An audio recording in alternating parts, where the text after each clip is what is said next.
বাংলাদেশের সংবিধানকে মনে রাখার খুব চমৎকার একটা কৌশল আছে। একদম মানে টপ জিনিসগুলো আপনারা মনে রাখতে পারবেন যে সংবিধানে কোথায় কি বলা আছে। এইটা যদি একটু মাথার মধ্যে থাকে, সংবিধান নিয়ে অ্যাপ্রোচ বা আলোচনা করাটা সহজ হবে।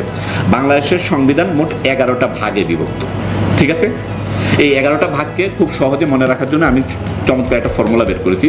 ফর্মুলাটার নাম হলো 3-3-3-1-1। মানে পৃথিবীর এত সহজ ফর্মুলা, এই জন্য কেউ আমাকে নোবেলও দিতে পারবে না। মানে বলবে যে এটা কি আবার, ঠিক আছে, এত সহজ কেন? আপনারা আমার সাথে সাথে বলেন 3-3-3-1-1। মোট কত হলো? 11। আমাদের সংবিধান 11টা ভাগে বিভক্ত। এই 3-3 করে ভাগ করার কারণ আছে। পৃথিবীর সকল সংবিধানকে আপনি একটা স্ট্রাকচারে ফেলে দিতে পারবেন। আমি এই স্ট্রাকচারটা বের করেছি আমার প্রয়োজনে, পরে দেখলাম যে এটা সবারই উপকারে আসবে, বিশেষ করে নন ল ব্যাকগ্রাউন্ডের কারো। যেমন আপনারা বেশিরভাগই কিন্তু নন ল ব্যাকগ্রাউন্ড, মাত্র 2 থেকে 3 জন আইনের ছাত্রছাত্রী এখানে আছেন।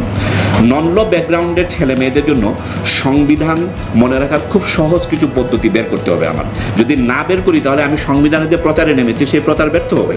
তো এই জন্য এই স্ট্রাকচারটা আমি দেখলাম পৃথিবীর সকল সংবিধানেই কমন এই 3-3-3-1-1 স্ট্রাকচারে তৈরি, এবং আমাদের সংবিধানও এর ব্যতিক্রম না। প্রথম যে 3, এই 3-এ আছে রাষ্ট্রের গুরুত্বপূর্ণ ফিলোসফির বর্ণনা। ফলে আমরা এই 3টার নাম দিচ্ছি ফিলোসফিক্যাল ইউনিট। এটা কি খুব কঠিন হলো আপনাদের কাছে? ঠিক আছে। দ্বিতীয় যে 3 আছে, এটার আমরা নাম দিয়েছি ইনস্টিটিউশনাল ইউনিট, কারণ রাষ্ট্র পরিচালনার জন্য সবচেয়ে কেন্দ্রীয়, সবচেয়ে গুরুত্বপূর্ণ যে 3টা ইনস্টিটিউটের প্রয়োজন হয়, সেই 3টা ইনস্টিটিউটের বর্ণনা আছে দ্বিতীয় 3-এ। তৃতীয় 3-এ আছে 3টা অর্গানাইজেশনের বর্ণনা। রাষ্ট্র পরিচালনার জন্য যে সবচেয়ে গুরুত্বপূর্ণ যে 3টা অর্গানাইজেশন প্রয়োজন হয়, সেই 3টা অর্গানাইজেশনের বর্ণনা আছে তৃতীয় 3-এ। তাহলে কি হলো? ফর্মুলাটা কিভাবে দাঁড়ালো? 3-3-3-1-1। প্রথম ইউনিটের নাম দিয়েছি আমরা ফিলোসফিক্যাল ইউনিট, দ্বিতীয় ইউনিটের নাম দিয়েছি ইনস্টিটিউশন, তৃতীয় ইউনিটের নাম দিয়েছি নাম ঠিকানা। প্রথম অধ্যায় মানে প্রথম ভাগে আছে।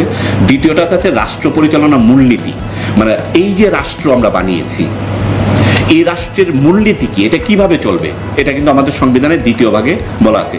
তৃতীয় ভাগে বলা আছে আমাদের সংবিধানের আমাদের নাগরিকদের মৌলিক অধিকারগুলো কি কি। দেখেন সব ফিলোসফির মতো না, এখানে কি অন্য কোনো কিছু আছে? প্রথমটা আছে হলো যে রাষ্ট্রের পরিচয়, দ্বিতীয়টাতে আছে হলো যে রাষ্ট্র পরিচালনার মূলনীতি, তৃতীয়টাতে আছে হলো যে মৌলিক অধিকার। ইউসি সব ফিলোসফির মতো কিনা, সব ফিলোসফিক্যাল কিনা। এই জন্য এই ইউনিটটার নাম দিয়েছি আমরা, বলেন, ফিলোসফিক্যাল ইউনিট। দ্বিতীয় যে ইউনিটটা, এখানে 3টা কি আছে? ইনস্টিটিউট আছে। কি কি আছে? নির্বাহী বিভাগ, সংসদ, বিচার বিভাগ। মানে খুব কঠিন নাকি? এই 3টার যন্ত্রণায় তো আমরা অস্থির নাকি? এবং পৃথিবীর এমন কোনো রাষ্ট্র নাই যে এই 3টা ইউনিট ছাড়া, এই 3টা ইনস্টিটিউট ছাড়া চলবে। আবার বলি, নির্বাহী বিভাগ মানে যেটা এন্টায়ার, মানে রাষ্ট্রপতি, প্রধানমন্ত্রী, ব্যুরোক্রেসি পুরোটা মিলে কিন্তু নির্বাহী বিভাগ, যারা রাষ্ট্রটাকে চালিয়ে রাখে বিভিন্ন কাজকর্ম এবং ফাংশন দিয়ে। দ্বিতীয়টা হলো সংসদ, যারা আইন বানাবে। আইন তো বাধ্যতামূলক, আপনি আইন না বানালে তো অবৈধ হবে রাষ্ট্র চালানো।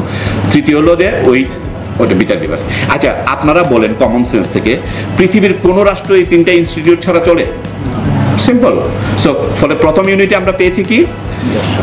দর্শন বা ফিলোসফিক্যাল ইউনিটের যে 3টা ইউনিট।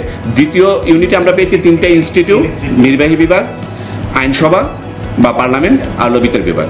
তৃতীয় যে অর্গানাইজেশন যেটা বললাম যে 3টা অর্গানাইজেশন ছাড়া চলে না, এটা আপনারা খুব কমন সেন্সে বুঝতে পারবেন। নির্বাচন কমিশন রাষ্ট্রের টাকা পয়সার হিসাব নিকাশ রাখে, বাজেট ব্যবস্থাপনা করে, যে এটাকে নাম হলো মহা হিসাব নিরীক্ষক।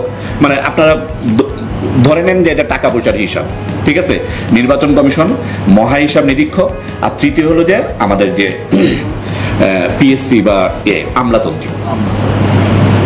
এই 3টা ইউনিট ছাড়া, এই 3টা অর্গানাইজেশন ছাড়া, এবং দেখেন তৃতীয় 3টা অর্গানাইজেশন দ্বিতীয় 3টা ইনস্টিটিউটকে সাপোর্ট দেয়, ঠিক কিনা? এই যে স্ট্রাকচার, এই স্ট্রাকচার হলো রাষ্ট্র। এবং আমাদের সংবিধানে ঠিক এই 9টা প্রতিষ্ঠানের বিস্তারিত বর্ণনা আছে। এখন বলেন, এই সংবিধানের 1 পৃষ্ঠা না পড়েও আপনাদের এখন অ্যাটলিস্ট এতটুকু ধারণা হয়েছে কিনা যে সংবিধানে কি কি আছে? হয়েছে। আমাদের সংবিধান কয়টা ভাগে বিভক্ত? 11টা ভাগে। 11টা ভাগকে মনে রাখার জন্য আমরা কিভাবে ভাগ করলাম, এটা ফর্মুলা বার করলাম। ফর্মুলাটার নাম হলো 3-3-3-1-1। তো প্রথম যে 3, এই ইউনিটের নাম দিয়েছে কি? Philosophical unit. দ্বিতীয় 3-এর নাম কি দিয়েছি আমরা? Institution unit. তৃতীয় ইউনিটের নাম দিয়েছি আমরা যে 3টা অর্গানাইজেশন, নির্বাচন কমিশন, টাকা পয়সার হিসাব উইচ ইজ মহা হিসাব নিরীক্ষক, এরপরে হলো যে আমলাতন্ত্র বা পিএসসি। ঠিক আছে, 10 নম্বর ওই যে শেষের যে এক বললাম না যে খুব বেশি সহজ। 10 নম্বর হলো পৃথিবী চালাতে হয় মানুষের তৈরি নিয়ম দিয়ে। ঠিক আছে, ফলেই এটা ত্রুটিহীন না, এটাকে সংশোধন করতে হয়, এটাকে ঠিকঠাক করতে হয়, নতুন যুগের সাথে মিলিয়ে নতুন নতুন জিনিস এতে অন্তর্ভুক্ত করতে হয়। এই জন্যই যে শেষের যে এই 10 নম্বর ভাগটা হলো, অধ্যায়টা হলো সংবিধান সংশোধন, আর 11 নম্বরটা হলো মিসেলিনিয়াস বা বিবিধ, মানে সংবিধানের আরো কিছু মানে ফর্মালিটিস আছে যেগুলো 11 নম্বর ভাগে বলা হয়েছে। মোট 11টা ভাগ ক্লিয়ার কিনা? ঠিক আছে।